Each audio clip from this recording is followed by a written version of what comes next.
안녕하세요. 책 읽어주는 고릴라 책 읽고입니다.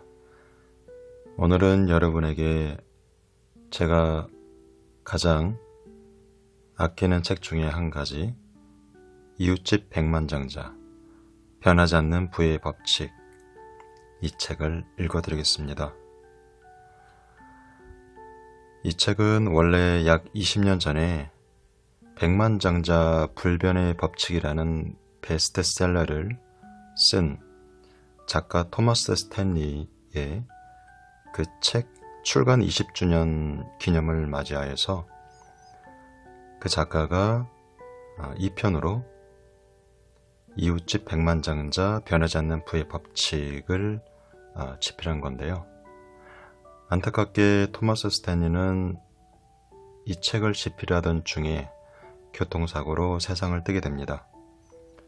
그래서 그의 딸인 세라 스탠리 펠로가 아버지와 같이 공동으로 책을 집필하는 과정에서 아버지가 남긴 여러 가지 자료와 메모를 정리하여서 이 책을 마무리해서 이웃집 백만장자 변하지 않는 부의 법칙이라는 책을 2019년에 출간하게 되었습니다.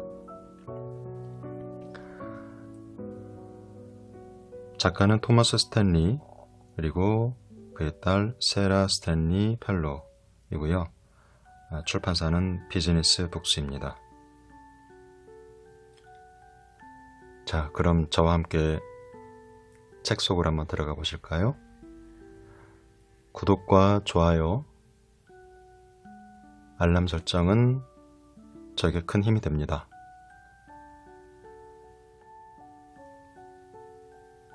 직장 생활에 덫에서 탈출하기 위한 3가지 요소. 한번 다음과 같은 상황을 가정해보자. 당신이 수년간의 교육을 거치고 몇 년 동안 일하며 경력을 쌓아왔는데 이제 더 이상 직장 생활을 하고 싶지 않다는 생각이 들었다. 하지만 그동안 쌓은 경력과 인맥과 승진에 들인 시간과 노력이 아까워 이러지도 저러지도 못하고 있다면 어떻게 해야 할까? 당신의 월급에 의존하고 있다면 이런 상황은 남은 인생 내내 불만과 스트레스의 원천이 될 수 있다. 만일 자영업자의 대열에 합류하겠다는 결정을 내린다면 어떻게 될까? 부자 연구를 하다 보니 우리의 연구와 데이터, 우리의 책과 사연과 설문조사응답에 대해 사람들과 이야기를 나누게 되는 일이 많다. 대개는 이런 식으로 대화가 시작된다. 백만장자 불변의 법칙을 재미있게 읽었어요. 사연들이 재미있더라고요. 특히 혼자 힘으로 전부 해낸 사업주들의 이야기가요. 저도 제 사업을 해볼 생각을 많이 했거든요. 하지만 대체로 대화는 자기 사업에는 너무 무거운 책임이 따르는 것 같아요.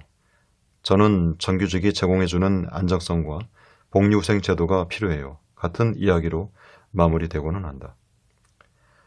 백만장자들이 생계를 위한 일이 덫에서 벗어날 방법으로 알려준 이야기는 3가지 주제로 정리된다. 전직이 가능하도록 생활하며 여유 자금을 만들고 사업을 시작하면서 저축으로 생활, 기존 직업에서 수입을 얻는 한편으로 취업 전망을 탐색하며 부업, 자영업으로 옮겨가는 것이다. 여유 자금을 마련하라. 우리가 인터뷰했던 백만장자 대부분은 수입보다 적게 소비할 때 매우 자유로워질 수 있다고 강조했다. 그들이 말하는 자유란 현재의 직업 말고 다른 일을 시도해 볼 수 있는 시간과 융통성의 증가를 말하며 이를 통해 수입이 증가 가능성을 제공하는 직업으로 옮겨갈 기회를 의미한다. 물론 미래를 예측하기는 어렵다. 특히 일을 시작한 지 얼마 안 됐거나 높은 소득에 맞춘 생활과 지출을 해왔다면 더 그렇다. 캘리포니아에서 생물학 강사로 일하는 한 백만장자는 이런 이야기를 들려줬다. 처음으로 전문대학에서 강의를 맡았을 때는 시간 강사였습니다. 나이 많고 노련한 한 강사가 제게 저축하고 투자하는 법을 배울 필요가 있다면서 이렇게 말했죠. 더 이상 가르치는 일이 싫다는 생각이 드는 날이 올 수도 있거든요. 그럴 때 저축해 놓은 돈이 있어야 억지로 일하지 않고 그만둘 수 있고 더 중요하게는 다른 선택을 할 수 있어요. 부자가 되기 위해 돈이 있어야 하는 게 아닙니다. 돈은 선택권을 가질 수 있게 해줍니다. 제가 제일 좋아하는 말입니다. 돈은 선택권을 가질 수 있게 해주죠. 그래서 저는 개인적으로 부자가 되고 싶은 것입니다. 부자가 된다면은 경제적인 자유를 얻는 것이고, 내가 하고 싶은 일을 할 수 있는 자유, 내가 하기 싫은 일을 하지 않을 그런 자유, 이러한 자유들을 선택할 수 있는 그러한 힘을 갖게 되는 거죠. 남에게 물론 아쉬운 소리도 안 할 수 있겠죠. 선생님이 지금은 젊으니까 이 사실을 잘 모르겠지만 언젠가는 알게 될 거예요. 그 이야기를 들은 날로부터 25년이 지난 지금 저는 그 충고를 마음에 새긴 덕분에 돈과 선택권 둘 다를 갖게 되었습니다.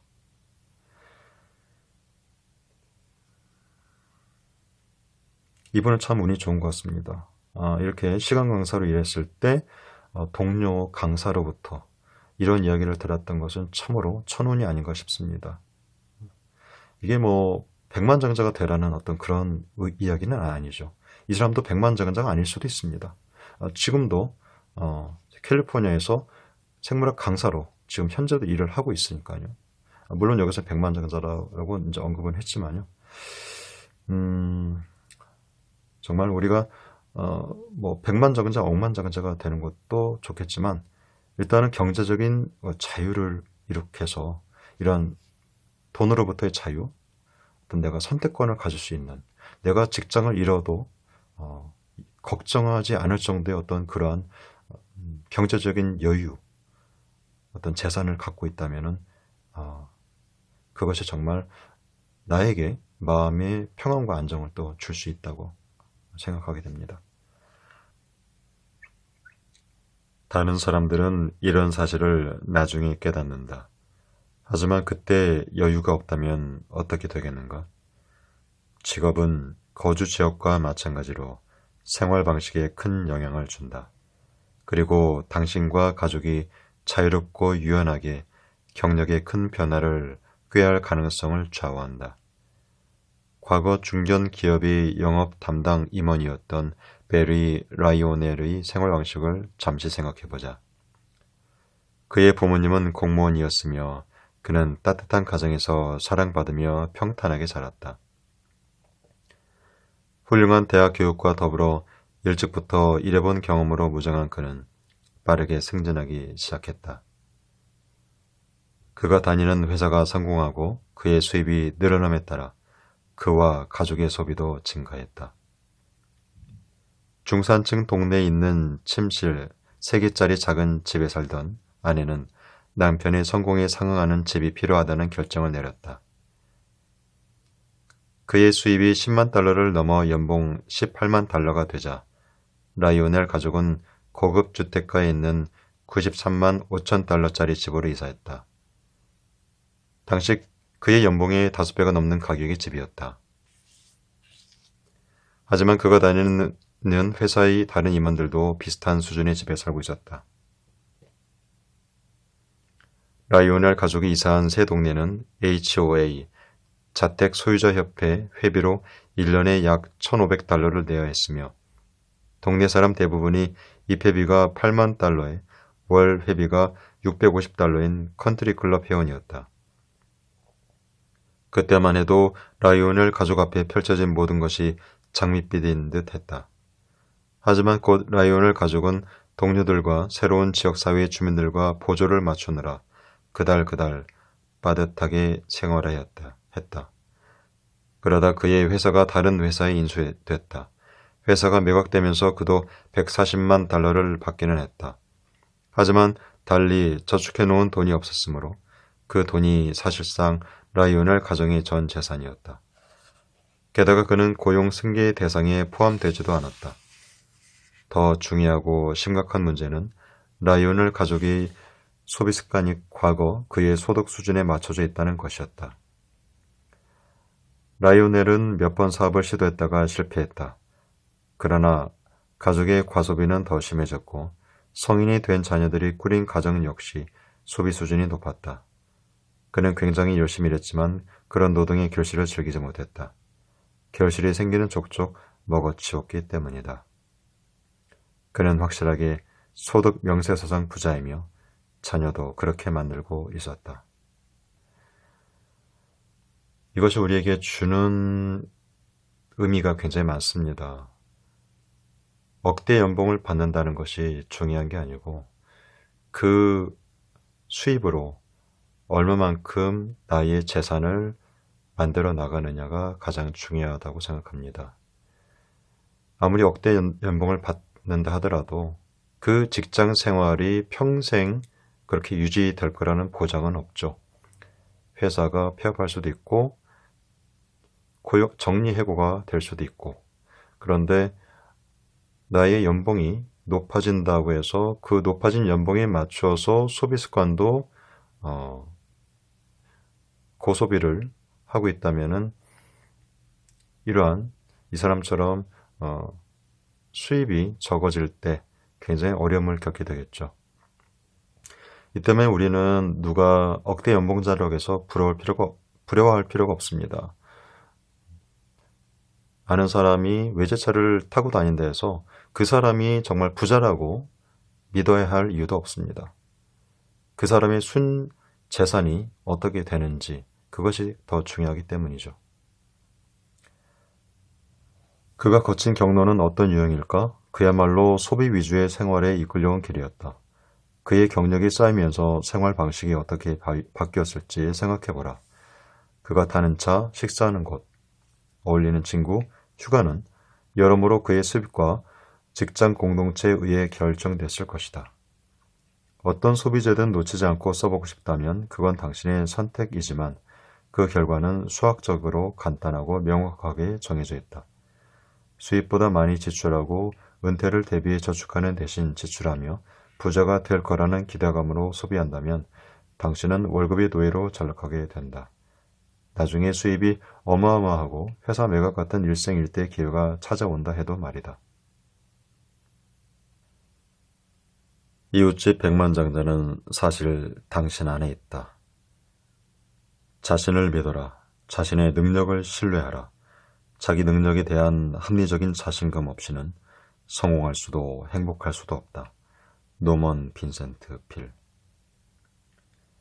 다음번 이웃집 백만장자가 될 사람들을 위한 교본이 있다면 특정 거주지역이나 특정 자동차의 운전석, 특정 시계나 투자 포트폴리오에서 찾을 수 없을 것이다. 다음 이웃집 백만장자를 찾게 해줄 공식은 그보다는 우리의 일상생활을 구성하는 행동 습관과 경험 안에 있기 때문이다. 단순히 인구 통계학적 요인에 의해 진로가 결정되는 게 싫다면 매일 당신이 하는 일이 중요하다. 자수성가한 백만장자들은 자기 일에 매진해서 불을 얻는다. 그들은 불을 쌓을 수 있도록 자신의 시간과 에너지, 돈을 분배한다. 그들은 소비가 전문인 사람들이 넘치는 세계에서 절제하며 저축하고 제출하고 투자한다. 또한 자신의 강점과 더불어 장차 그들을 넘어뜨릴 수도 있는 시장, 경제, 주변 환경을 알고 있다. 현재에도 미래에도 큰 수입이나 횡재 없이 재산을 모으고자 하는 사람들은 생활 방식과 행동 모두를 바꿔야 한다. 사실 우리 다수는 기꺼이 변화하려 하지 않는다. 그리고 어떤 이들은 부를 쌓기 위해 바꿔야 할 생활 방식과 행동이 마음에 들지 않는다는 이유로 혼자 힘으로는 경제적 자립을 달성할 수 없다고 변명한다. 소비자 구매나 투자를 살펴보든 주택 구매나 다른 재정적 걱정을 살펴보든 소득을 부로 전환하는 데 능숙한 사람들은 여전히 역투자자와 비슷하다. 그들은 당신이 예상하는 것과 다르게 생각하고 행동한다. 재산을 모으고 경제적으로 성공하기를 원한다면 전통적인 방식의 교육, 직업, 투자를 포기해야만 할 수도 있다. 사실 우리의 삶과 생활 방식은 우리 부모와 크게 다를 수 있다. 소비가 과도한 가정 환경에서 자랐다면 더욱 그렇다. 청바지 가격이나 피해야 할 투자 실수에 관한 일화 및 조사 결과는 흥미롭고 도움이 될 수도 있지만 장기적으로 재산을 모으는 데 필요한 행동 습관을 만들어주기에는 충분하지 않다. 제5장에서 논의했듯이 재정을 관리하는 일은 소득을 재산으로 전환하는 데 효과적인 역량과 행동 습관을 필요로 한다. 1년에 하루 절약하거나 자동차 한 대를 현명하게 구입하는 것으로는 충분하지 않다. 수입보다 검소하게 생활할 능력과 의향이 있고 자신이 내린 재정적 결정에 자신감을 느끼며 궁극적으로는 자기 가정의 경제적 결과에 책임질 때 재산을 모을 수 있다. 그러려면 다른 사람들이 즐기는 활동과 타는 차, 입는 옷에 자극받지 말고 자신의 재정에 무슨 일이 일어나고 있는지 감시하는 데 초점을 둬야 한다. 그리고 앞으로의 경제적 경로를 계획해야 한다. 우리 삶이 어떻게 보이기를 원하는가에 따라 목표와 계획을 세우고 그 목표를 달성하기 위한 길을 마련해야 한다. 최근 벵가드의 경제 전망 보고서는 장기적인 재산 증식 능력에 가장 큰 영향을 주는 요인은 결국 저축이라는 결론을 내렸다.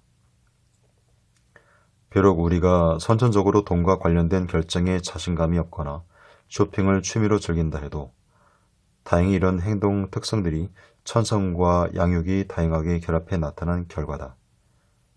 다시 말해서 현재 상태가 어떻든 당신은 재무 행동과 생활 방식을 바꿀 수 있다.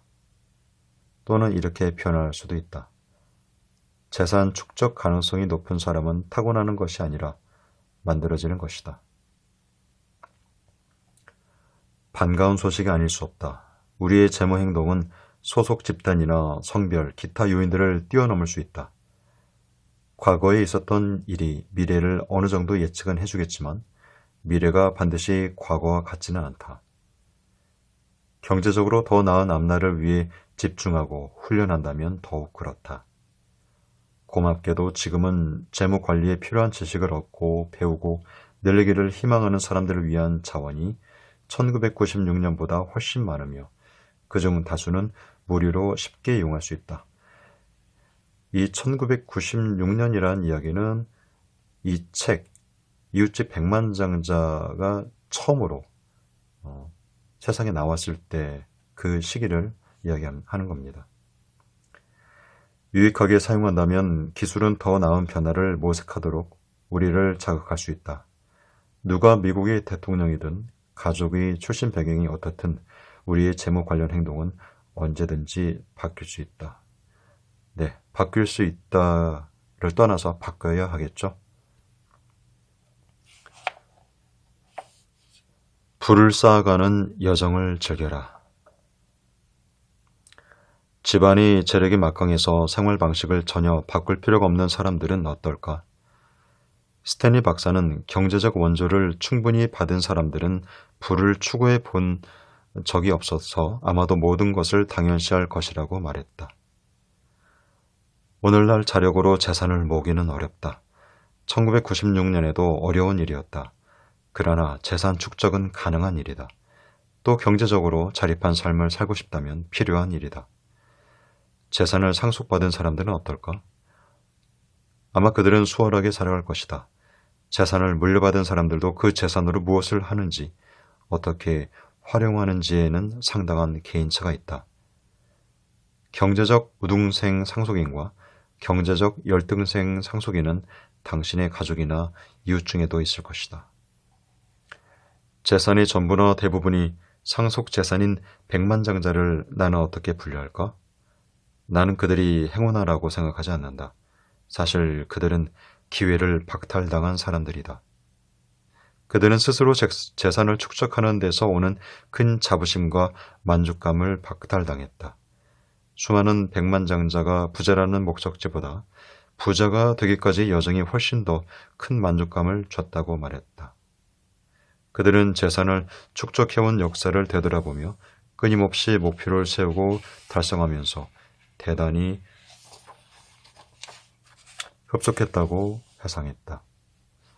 경제적 성취의 맥락에서 그들이 가장 많이 자랑했던 것은 경제적 자립에 도달하기까지의 여정이었다. 목적지를 물려받은 사람을 결코 부러워해서는 안 된다. 경제적 자립을 향해 가는 여행은 대부분 처음 저축한 돈에서부터 시작된다. 시드머니, 종잣돈을 이야기하죠. 다음에 땅에 떨어진 도토리를 보거든 집으로 가져와 책상 위에 올려놓도록 하라.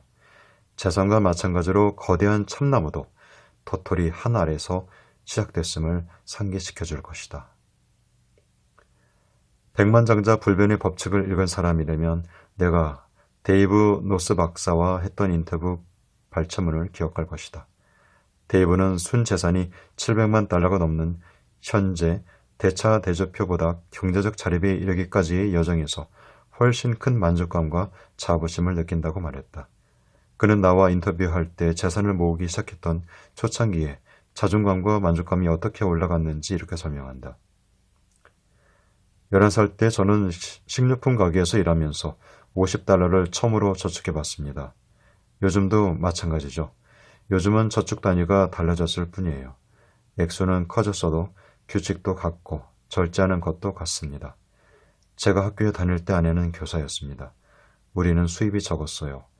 그렇지만 우리는 늘 저축한다는 규칙을 지켰습니다. 아무것도 없으면 투자를 할 수가 없습니다. 우선 저축을 해야 합니다. 그리고 투자 기회를 활용해야 합니다. 뭐가 있어야 아주 좋은 기회가 왔을 때 잡을 수 있죠. 이래서 기회는 준비된 자에게 온다는 얘기가 있는 것 같습니다. 지금 전 세계적으로 경제적인 공포와 인플레이션 때문에 투자 심리가 크게 위축되어 있죠. 하지만 이럴 때일수록 기본기로 돌아가서 계속 끊임없이 공부하고 또 종잣돈을 모으고 저축하는 일을 열심히 해야 할 것 같습니다. 그게 바탕이 되어야 하죠. 경제적 자립의 달성을 위해 데이브처럼 연봉이 높은 전문가나 기업 임원일 필요는 없다. 미국의 백만장자 5명 중 4명은 자수성가한 사람들이다. 부자인 척 그만해라에 소개된 백만장자 944명 중 42%는 처음 전업으로 일하기 시작했을 때 순재산이 전혀 없거나 빚만 있었다. 부자 같은 겉모습이 아니라 부자가 되어가는 여정에서 행복을 얻는 법을 배우도록 하라. 작가가 하고자 하는 말, 가장 핵심적인 말이 또 여기 담겨져 있습니다. 겉모습만 부자가 아니라는 거죠.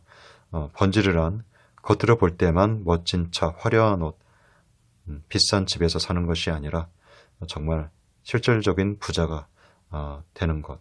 이런 것은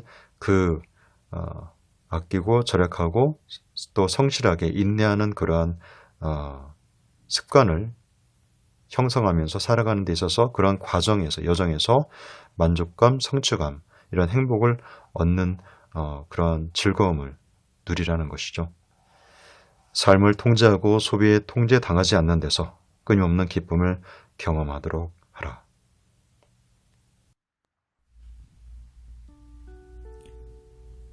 만약 당신이 수입은 그대로이거나 오히려 줄어들었는데 인터넷으로 해외여행 상품 패키지를 고르고 있거나 무이자 할부 행사하는 외제차 대리점에서 무려 60개월 할부 계약서에 사인하면서 벤츠나 BMW 차키 사진을 인스타그램에 올릴 생각에 마냥 기뻐하고 있다면, 또는 고액 연봉을 받고 있으므로 주변인들에게 부자처럼 보이려고 고가의 아파트를 대부분 대출로 사들였다면, 당신은 하루라도 빨리 이웃집 백만장자 변하지 않는 부의 법칙을 읽어야 합니다. 이 책은 우리가 잘못 알고 있는 부에 대한 통념을 새롭게 바로 잡아줍니다.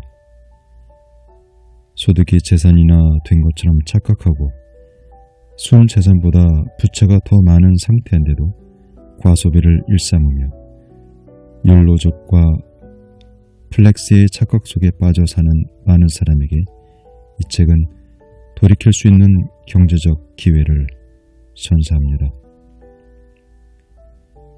우리는 흔히 주변에 연봉 1억 이상 받는 사람을 보면 그를 부자로 생각하고 부러워합니다. 벤츠 같은 고급 외제차를 타고 다니는 사람을 보면 저 사람은 대단한 부자이겠지 하고 생각합니다. 하지만 이웃집 백만장자 변하지 않는 부의 법칙의 작가 토머스 스탠리는 소득이 증가함에 따라 소비를 늘리는 사람은 절대 백만장자가 될 수 없고, 실제로 미국에서 고급 승용차를 보는 86%의 사람들이 백만장자가 아니며, 많은 백만장자는 고급 승용차가 아닌 일반 승용차를 몰고 다닌다고 합니다.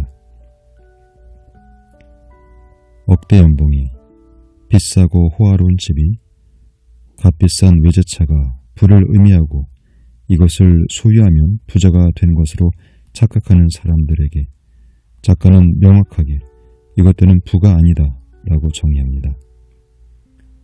소득을 재산으로 전환하고 축적하지 못하면 아무리 고소득도 아무것도 아니라고 합니다. 백만장자는 부자처럼 보이고 싶은 유혹에 빠지지 않고 집중력과 절제력 그리고 성실함으로 부를 조금씩 이루어낸 사람입니다. 요즘 세상은 우리를 가만히 놔두지 않습니다. 다시 말해 멈추지 않고 우리에게 소비를 계속하도록 집요하고 지능적으로 알고리즘이라는 최첨단 AI 도구까지 써서 충동 소비를 하도록 세뇌하고 조종합니다. 스마트폰 앱으로 어떤 물건을 쇼핑하면 다음에 또 다른 비슷한 종류의 더 좋아 보이는 물건들을 쫙 보여주면서 우리를 끊임없이 소비하도록 유혹합니다.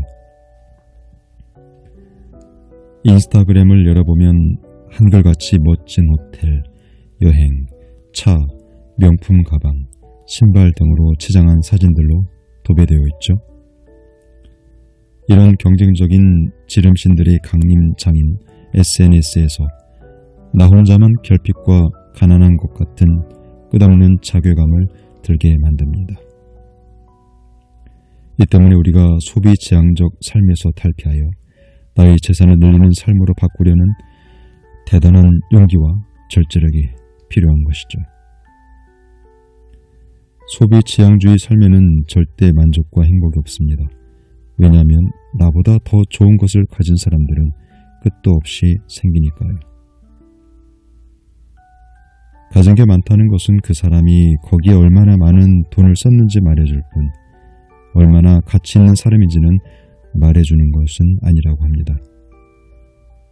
이것이 바로 진짜 백만장자가 되기 위해 우리가 가져야 할 관점이 아닐까 생각합니다.